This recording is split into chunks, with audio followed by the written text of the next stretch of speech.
Hi, everyone. My name is Rich Portelance. I'm your host of the EdGate Powers Podcast series and webinar series.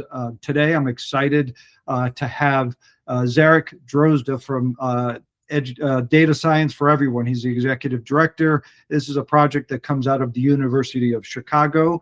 Zarek and I have worked together over the past couple of years, and he is a friend of EdGate's, and I'm absolutely positive he's going to bring some very interesting perspectives to this conversation. And also, just to remind everybody that on March 25th, we have a webinar coming up. There is going to be a link in the description area below. Please register today. It's going to be a great conversation along with Zarek. Peter Coe from Student Achievement Partners is going to be joining us, Hillary Rinaldi from Whiteboard Advisors, and Larry Johnson from EdGate. So we're going to have this great panel, and we're going to be talking about future-ready alignments, redefining curriculum for what comes next. And that's kind of where I want to start today with Zarek. So Zarek, could you give the audience a little bit of your background, and then we'll kick in?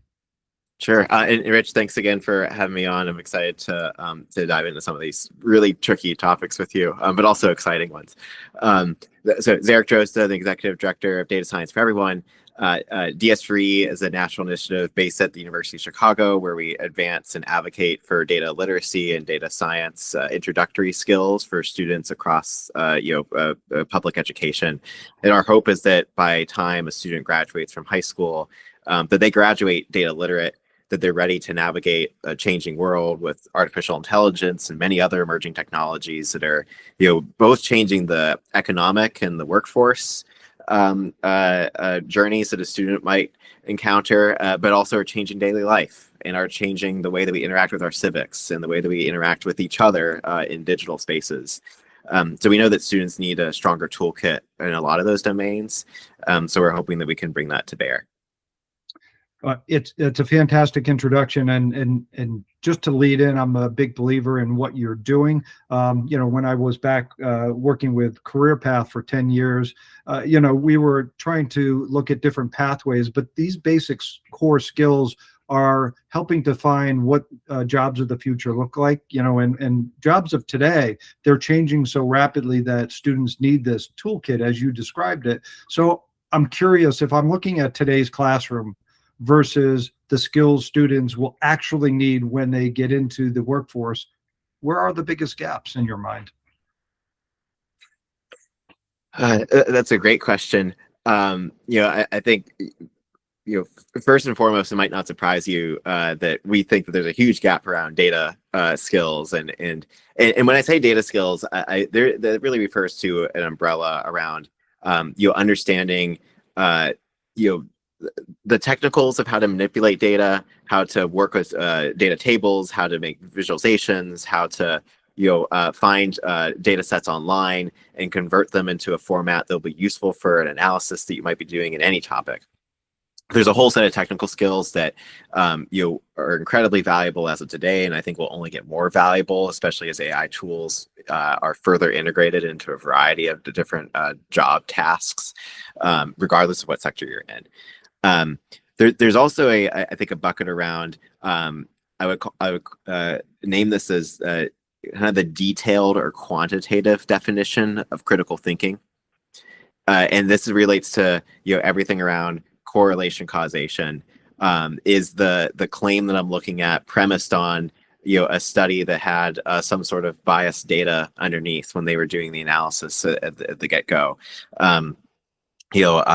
Are there outliers here that I'm looking at that are actually not part of the broader trend, and then I'm just anchoring on some anecdotes that seem attention grabbing but might not be what's happening to most people? And you can apply. I think we often espouse critical thinking as as a broad goal for education, but I think it's far too rare that we've defined that with much precision. And I also think a lot of our existing content in the curriculum is justified by kind of a vague notion of, oh, well, if you manipulate these integrals or derivatives enough, and you'll see the logic behind the reasoning steps to get there, you'll develop critical thinking.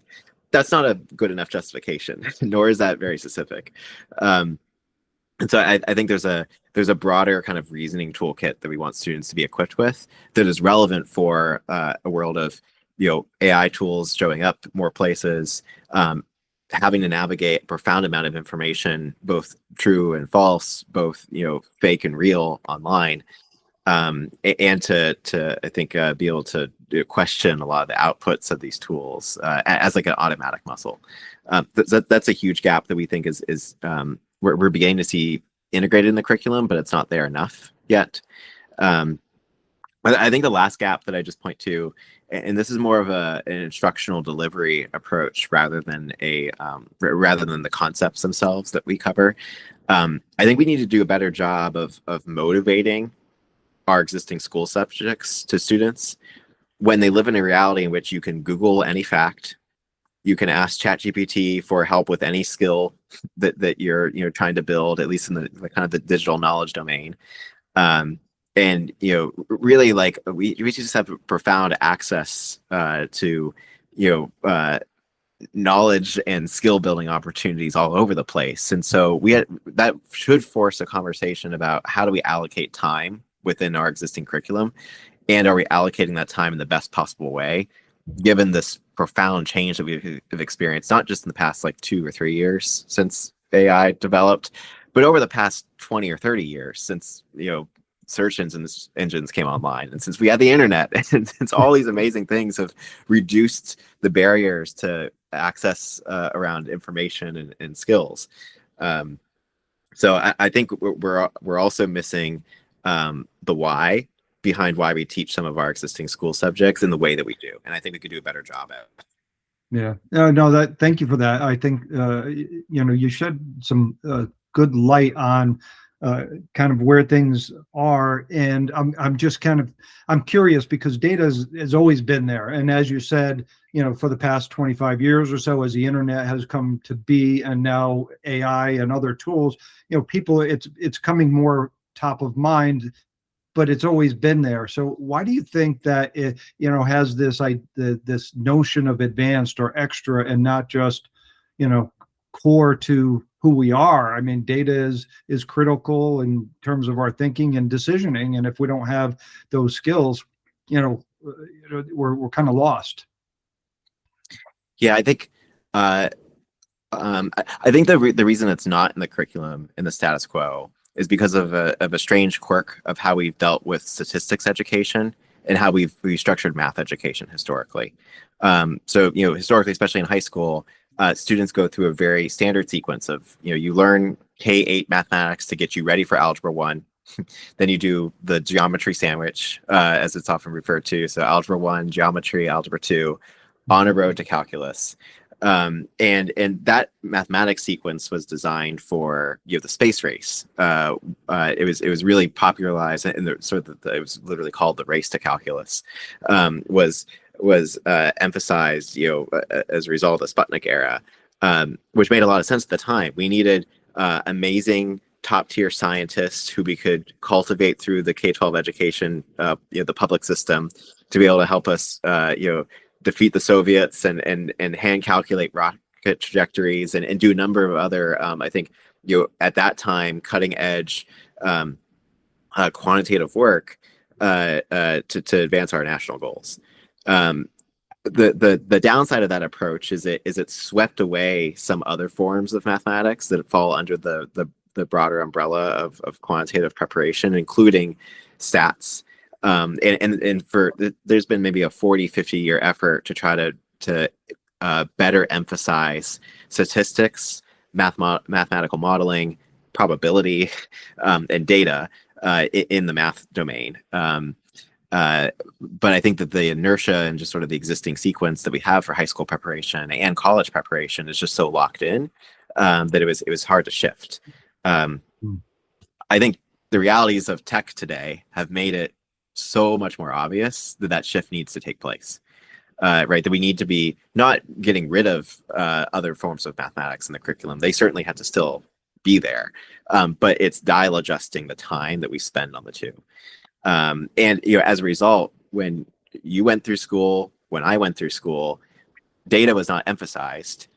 I got very little exposure to, data tables or spreadsheets or, how digital information is organized until like halfway through college, which is ridiculous in a world in which, data runs all the algorithms that we interact with. It determines what Spotify recommends to you as your next, favorite song. It determines what Netflix is recommending to you as your next favorite TV show. It's the fuel that helps autonomous vehicles now operate, which are increasingly seen on the streets of San Francisco or Phoenix or LA. And on I think the personal side, we also know data is being collected on us all the time, and we have very little insight into how it's being used by a variety of online actors, whether that's good or bad, whether we're comfortable with it or not. And I think that creates an environment of people don't know what they don't know, and that's kind of a scary place to be in. Is I would much rather everyone have confidence and knowledge around how their personal data is being used in a variety of contexts, and then be able to make an informed and well balanced decision around what they want to share and what they don't. That's a great point. And there's so many different places that data comes in. As you bring skills into curriculum, you're working with K-12 really, and really more towards the early grades, I believe, right? K-8 is your focus primarily. What are schools and districts most surprised by as you're trying to build real data literacy into their curriculum and instruction? Great question.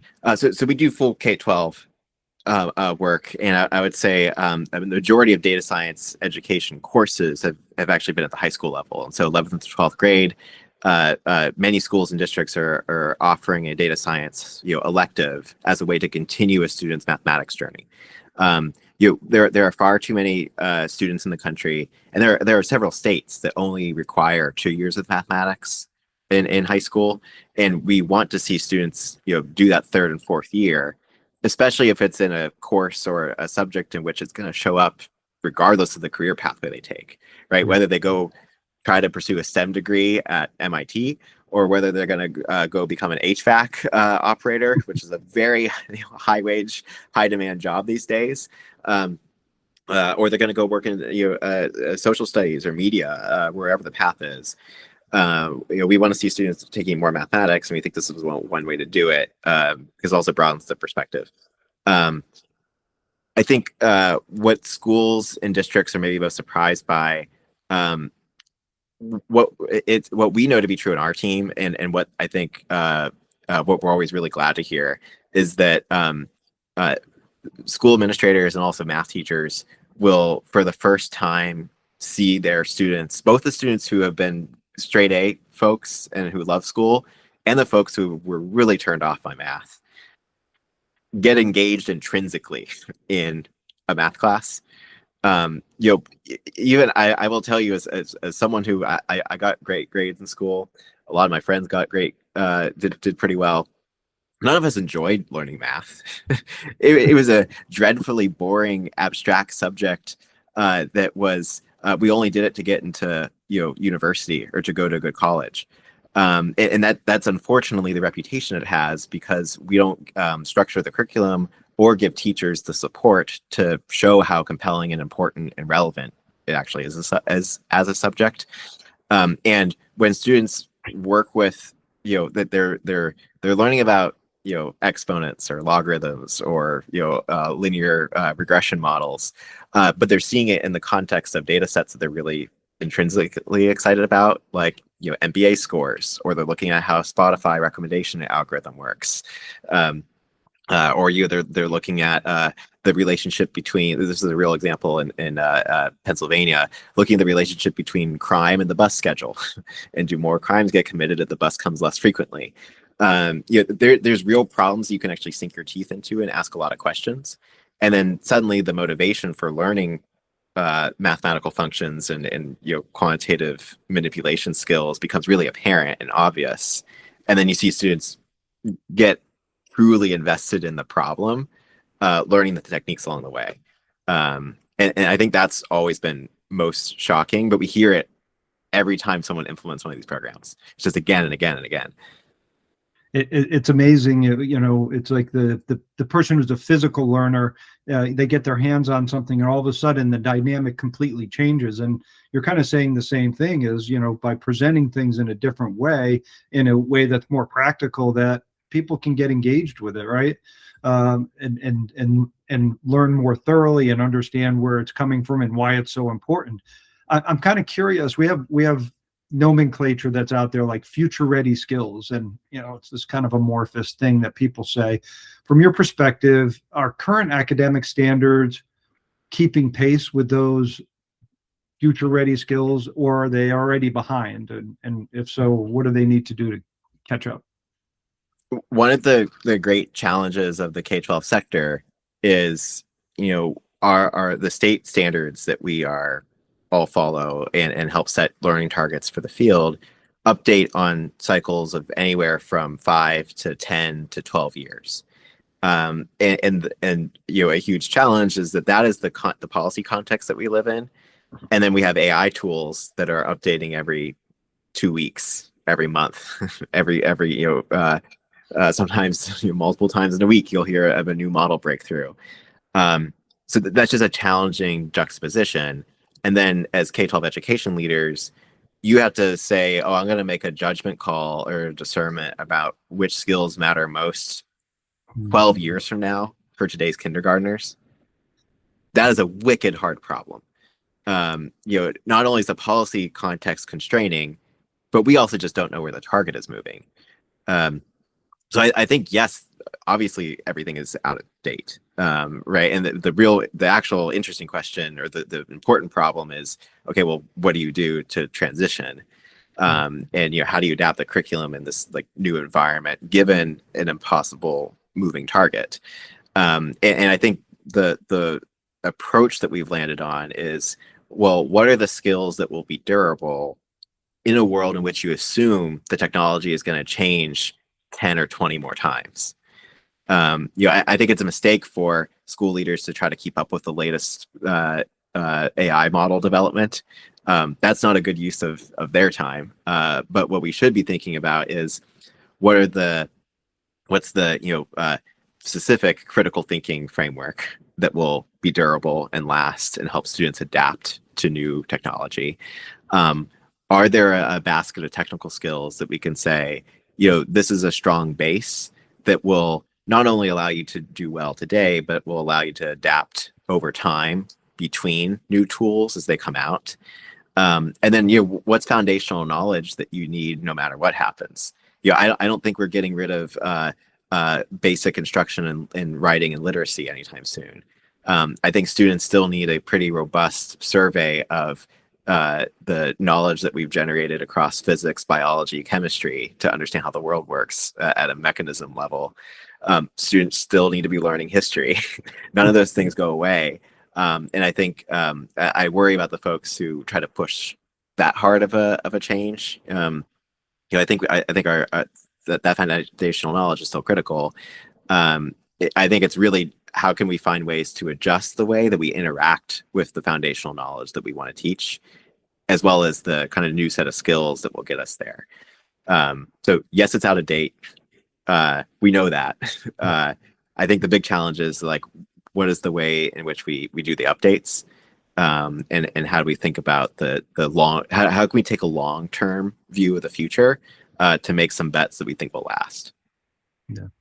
I would agree with you, and I'm gonna just pile on to the list that you just presented, because I believe in durable skills. I think that's the right model. That schools need to also appreciate the arts for what they bring about, because there's a critical thinking component and a creative thinking component that also is adaptable to just about anything that we do, and the arts brings that out like nothing else. So I would just I don't know if you would agree with that, but to me, it's someplace where I see some cost-cutting measures, and it just it frightens me, because you take away that creative thinking process, and you limit the student's ability.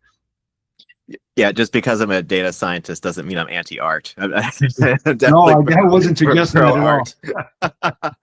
pro-art. No, Yeah, and one of the there are a number of emerging frameworks that are in the category of durable skills, and under that is things like communication, collaboration, analytical problem solving. Creativity is one that is in that basket, and I think is critical to keep in the curriculum. I defer to the art teacher on how to the artists who are in the education community to how to build those details out and continue to do so. I think from a standards level, I don't know if states have figured out what the constituent parts are yet, because that translation has not been done. Right? It's like, what are the constituent, really like deep kind of underlying mechanisms that we would count as creativity, and is there a way to assess that in some way from a state policy perspective? That is a really tricky question. that is a tricky question. So in that paradigm of the durable skills, are you seeing some encouraging movement at a state level, or are things going in a good direction at some states at least? I think several states, if not the majority, have forwarded portraits of a graduate, right? Which try to capture a more holistic set of durable skills that will, I think, be relevant for the age of AI that we're headed into, that do try to shift the curriculum directionally towards a world in which we are emphasizing communication, collaboration, analytical thinking, making decisions with data, thinking probabilistically, applying grit and persistence, and when problem solving. I think we often take those for granted in the curriculum, and we don't view them as explicit topics to teach. But that's what employers have been asking the public education system for decades. So it's also not new. I think it's just been revealed further by how technology has changed. I think the challenge, and I don't know if any state has really figured this out yet, is how to take their portraits of their graduate and implement them in a meaningful way that drives and gives permission for change in the classroom at the teacher level, locally across many diverse schools and districts. And I think where the rub is, we haven't found a good way to pair the existing academic curriculum that we have, that again I think is still incredibly valuable and still needs to be the base of what students experience in school, with this new set of holistic durable skills, in addition to things like financial literacy and civics and some of the other, like the soup that is being asked to be added to the curriculum. Those two things often are like two ships passing in the night, and I don't think the work has been done to translate the two or synthesize them yet. It really, and I think in some ways we're in the early innings of our team figuring out how to do that, just with the narrow lens of taking the math curriculum as is and looking at the new skills around data science, AI, computational thinking, and try to bridge those two. We're like a microcosm of, I think, the broader work that needs to be done to pair our existing academics with some of the new emerging durable skills that folks are looking to prioritize. So obviously your job has become exponentially more difficult with the states, with Common Core breaking up and now 50 states having 50 set of standards. One theme that we're exploring here at EdGate is alignment as infrastructure, essentially saying, it has to be a core part of your business if you're in the publishing space, not just something that you do every once in a while, because things are changing so quickly. Standards, curriculum, instruction, skills, etc. Why has alignment become such a critical issue right now for data science and what you do? Yeah, certainly. I think the first thing I'd say is we've built out a network of university-based research teams who have built curriculum and high-quality instructional materials for data science and data literacy at a K-12 level, and that has been created and built up at the same time as we've been working with now 35 states around the country on pilot programs for K-12 data science, launching professional development opportunities for teachers at a statewide level, or working on updating their mathematics standards. And I should also say, we have a really tight relationship with mathematics for, I think, obvious reasons, but we're also exploring and continue to look at the connections between science, social studies, and computer science. And I think there's even some possibility around communication of technical ideas with ELA. And thinking about how to tell better stories and clear, accurate arguments with data, in English classrooms, especially in high school. So we've been, I think, at the forefront of helping states think about how to modernize their standards in math and then increasingly in those other subjects. I think it's a lot of the university-based small course teams or supplemental materials that we have been helping kind of steward and help grow as a community are at the cutting edge of how to think about instructional delivery around all those new skills. Your existing publishers, I think, are now trapped by a really complicated landscape of not only do they have 50 states that are diverse, but all those 50 states are changing, and they're changing in slightly different ways as they determine locally how to grapple with the massive changes that our education system is undergoing. So I think clearly alignment is going to be expensive, and it's going to be a time-intensive task for larger education curriculum developers.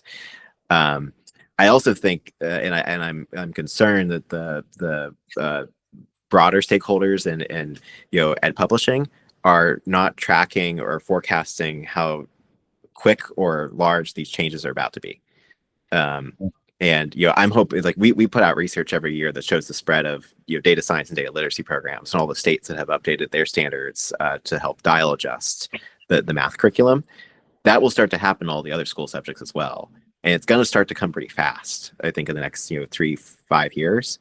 And I do want to elevate folks should be paying attention as these changes start to emerge.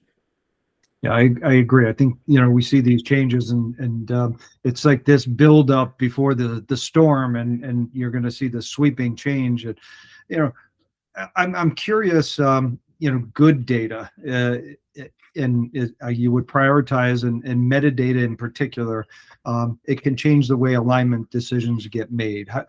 How do you can you react to that kind of statement? How good data can change the way those decisions are made? Well, I mean, I certainly believe that at our core as an organization, and around the skills that we think students need to build. The other thing I would say is, especially thinking about like your average publisher or your average curriculum materials producer, designer. We have the folks we have worked with to date. I think we've seen a lot of excitement for the fact that the standards are getting updated and they are getting modernized. Because I think oftentimes we've heard like curriculum authors are kind of constrained by some of the outdated requirements around learning goals that students are expected to progress through, and that the changes that we are helping to hopefully integrate into the system are leading to a lot more creative opportunities for curriculum developers and designers and edtech providers to think much more holistically about like what the student learning experience can look like. And I think as the system like grapples with those changes, it'll be really important to track them at a much higher grain size than we're used to doing. Right. So I think that would be my kind of circle back to the metadata question of as we're getting to the world of formative assessments and open-ended tasks, and we're thinking about what does creativity or collaboration or communication look like in across school subjects, at least from the durable skills movement. And as our own team is thinking about what does high quality kind of project-based data analysis activities look like that bring in really rigorous and challenging statistical and mathematical techniques to solve problems. The curriculum arc for a student has the opportunity to be a lot more exciting and therefore diverse, which will need I think a much higher kind of infrastructure to track those changes. Okay, thank you for that. We talk about metadata and EdGate. They obviously are busy building. When standards come in, they attach their concepts to the new standard and then build metadata into it. So there can be more rapid alignment. There can be understanding cross-platform as things change and from one state to another, and states don't all, like you were talking about earlier, they don't do all this at once. Everybody's on different time schedules, and so there's a real advantage to understanding, being able to understand gap analysis and understand correlation from one state to the next in a more rapid fashion. So you can build embed those new skills as different standards change at different times. So there's a whole world there that you dove into head first with data science for everyone, and with your partners as well. And I know you have some excellent partners who I would ask you at some point just mention, because I think it's important. You're backed by some high-powered folks throughout the country who want to see this happen because it's so critical. Just to get into curriculum a little bit deeper, you've been very clear that data science isn't just a math issue, and we've established that. How should education leaders be thinking about it across subjects? If you had to give them some, thought bubble here. Yeah, I think the kind of the data science movement, but also just the opportunity to teach about data, provides a really fantastic zone of exchange or sort of glue between our existing school subjects.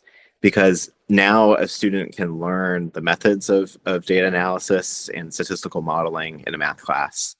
They can then bring those methods to study, ecosystems or the spread of genes in a biology class.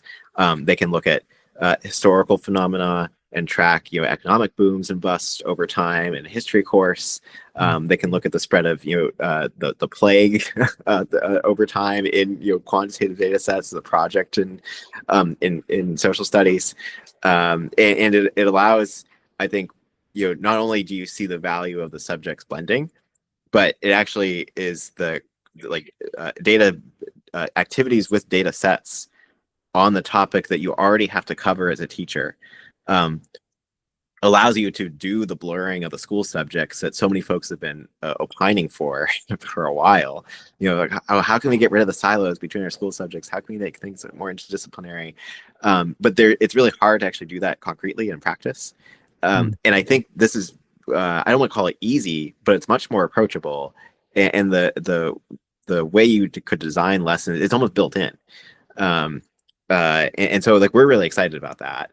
I think the other thing is it would be a shame if we only make this a methods based a set of instruction that only shows up in the math curriculum, that you don't get to explore those extensions in social studies, that you don't get to make your typical lab exercises in biology really come to life, and then potentially interact with data that researchers have collated on any number of topics in the broader world. You can really go beyond just the four walls of the classroom and the lab kit that's in front of you. You can look at real data coming from the Human Genome Project in your biology classroom. So I think the frontier is really exciting. That is exciting the way you laid it out. I mean, it really can go cross subject and be embedded in so many different places. And you and data science for everyone, kind of is coming into this ecosystem that's already existed and crashing a party in a sense, where you have the educators, you have the publishers, and you have the alignment groups, and they're all interacting. And here you come with this new perspective and trying to say, hey, do this. What role in there do you believe that the publishers should be taking in ed tech providers in terms of embedding data skills more intentionally? Love crashing parties when feasible, and then I guess when invited. I think we do think a lot about what are the system levers that we have to pull to make sure that students are getting modern skills that matter. I think that's like our big picture mission. That's what I spend a lot of my time thinking about. The last thing we want to do as a team is reinvent the wheel, and so we thought really intentionally about how do we work with existing partners in the space who've been doing this for years and decades. I think this includes working with the state education agencies on standards. This includes working with folks who help shepherd those transitions, like EdGate. This includes working with the existing publishers.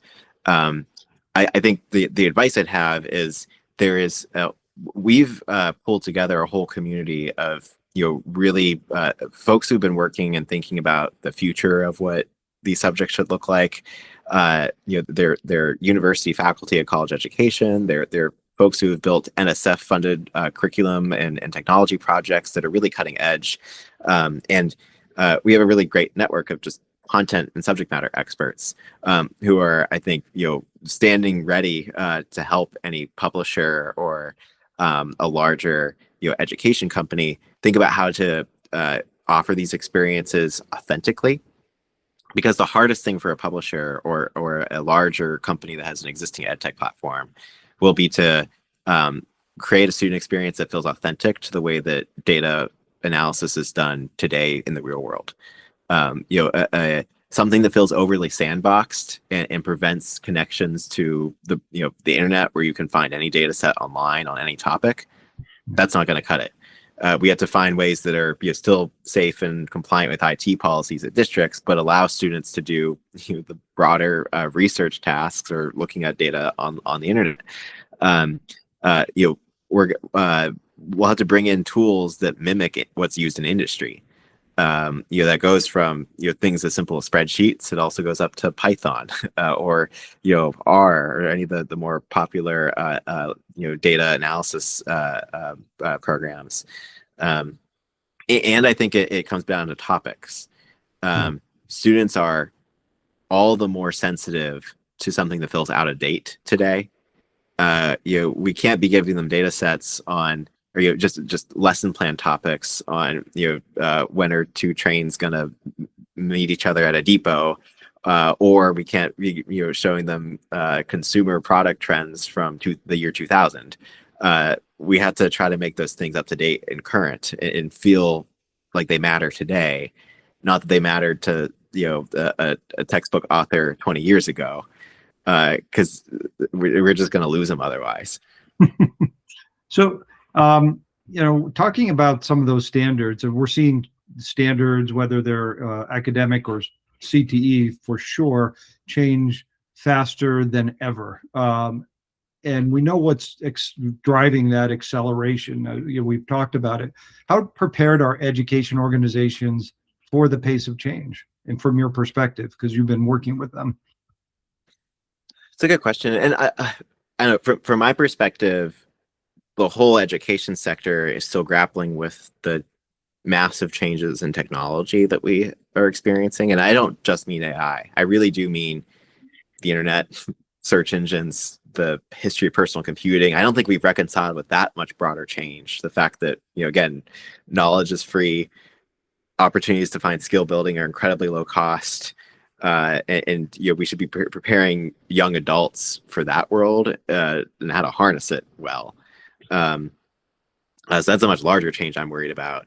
I think within the ed sector, I don't know if really the more transformative changes have happened yet at a state standards level. I think those are still coming. And I also want to name, I think the system, this is still, we still have the overhang of COVID and the pandemic induced learning loss that we experienced as a sector. There are now pretty significant disruptions and changes coming to federal education funding that have also just introduced a lot of uncertainty for leaders. And then finally, you have, I think young people who are clearly dealing with a variety of social and mental health challenges as a result of the time that they spend in their personal lives online.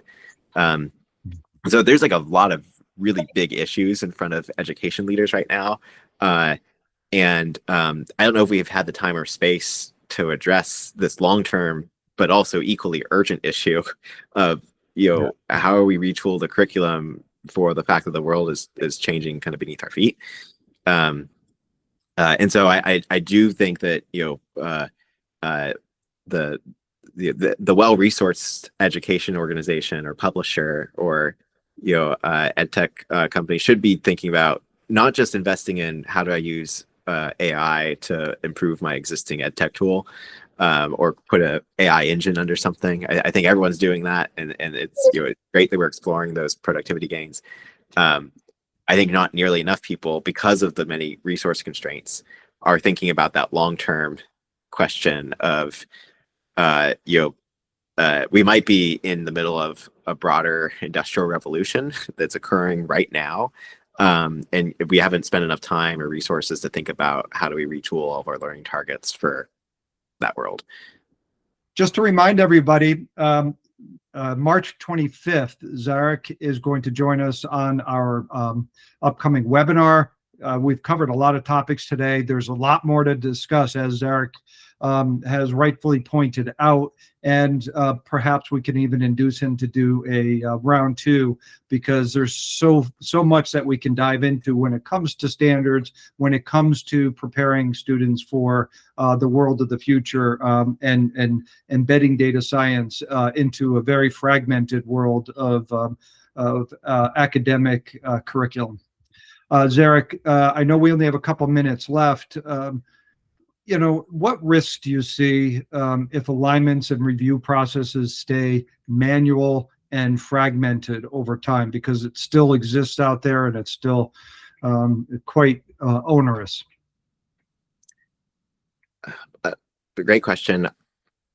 I worry first and foremost that our existing review processes, the way that we stamp and approve high quality instructional materials, and other validation kind of mechanisms that we have in the ed policy system right now are currently not equipped to do holistic reviews of any digital curriculum, anything that involves online connectivity, things that are things that will necessarily allow students to explore under guidelines and supervision and some safety protocols. The current AI tools, the current and best ways that you can easily access data online and do an analysis on any subject under the sun, or just using again the vast power of Google and Bing that we've had access to for the past 20 years, basically everywhere except the core curriculum in K-12. And I think we need to be thinking about our instructional materials in that context. And I also, the other thing I want to name is that I think the existing infrastructure around curriculum review and standards review is either rightfully or wrongfully definitely an impediment to innovation, because we know a lot of NSF funded, university based, really just like high quality curriculum projects and student software tools have been developed that are K-12 appropriate and age appropriate and meant to slot into school or teachers typical semester, that aren't able to go through those traditional review processes simply because they're too new, or they haven't assembled the long checklist of all the wraparound resources that they need, and because the old requirements simply just don't mesh very well with the digital landscape that we now find ourselves in. And so I do think that there need to be significant updates there that balance innovation and making sure we don't move too fast. You're joining us for the upcoming webinar on future ready alignments. What are you most looking forward to unpacking during that conversation? Our team spent a lot of time with both SAP and whiteboard advisors. So from my view, it will just be another hangout. But I'm excited to try to dig into any topic that you can push our thinking on. So I'm looking forward to it. And thanks again for the opportunity to speak here and also to join your upcoming webinar. It's so much fun to provide these thought sessions. That's the way I look at it. It's, knowledge for everyone, and having guests like yourself really we get to unlock some really cool information for the audience. So thank you for your time. In closing and looking a few years out, what makes you optimistic about where education is headed, Zarek? I think we're in a profound, window of change for education more broadly. It started with the pandemic. It's continuing now with technology, and the massive improvements we've seen in artificial intelligence and all the things before. And I think there's both an opportunity and a risk. I think that the digital divide is still a real concern of mine. I think that exists both within the U.S. It exists within towns and cities. It also exists globally, right? That there's massive differences between internet infrastructure and what folks can self-teach in the U.S. versus a developing country. There is an opportunity here to really create a truly equal opportunity level playing field with technology and with all the amazing tools we now have emerging. There's also a huge opportunity to get that wrong. And I think we have to do everything we can to thoughtfully design our policy over the next few years to make the most of this window that we have. Well, I agree, and I really thank you for your time today, Zarek. This was a great conversation. I'm looking forward to the webinar. We're going to wrap it up. I'm going to ask you the final question, which is the most serious one. Where can people follow your work and learn more about data science for everyone? Of course, they can always go to datascienceforeveryone.org. We have a monthly newsletter where folks can sign up for updates. We're pretty intentional about making it monthly. We don't want to spam your inboxes. There is too much data information flowing at people all the time these days, so we try to be limited and focused in our outreach. We also have a great Slack community. It's about 1,500 members strong. It continues to grow every week. Lots of engaged folks on there if you really want to be kind of in the know for the most latest updates in the data education world. Thanks so much for having me on. It was a great conversation. All right. Thank you. We'll talk to you again soon.